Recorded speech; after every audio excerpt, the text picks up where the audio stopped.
A great way for you to add value to any project is to automate their tasks. And I know what you're thinking, wow, that's quite complicated. Actually, you can do it with a few lines of YAML.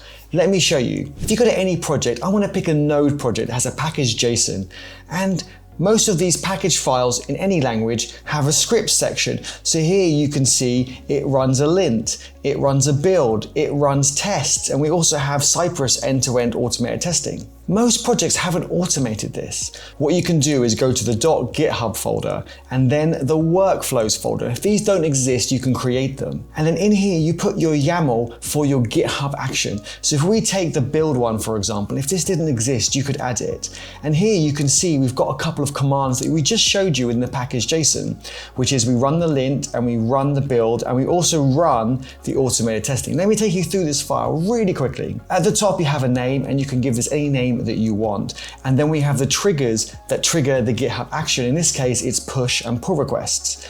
Then we have the jobs, and in the job section, we have two jobs. We have a build job, and again, you can give this the name that you want.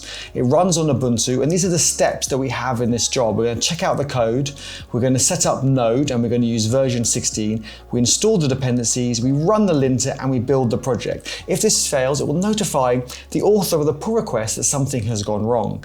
And the same with the tests. The tests is the next job that we want to run. It runs on Ubuntu, it checks out the code, sets up Node version 16, installs the dependencies as the other step, and then we run the command, which is npm run end-to-end tests. This will now show up in the actions tab and you can actually see things run. If I filter by build and we have a look, you can see this runs. If this fails, the author of the pull request can go have a look. This keeps the process really efficient.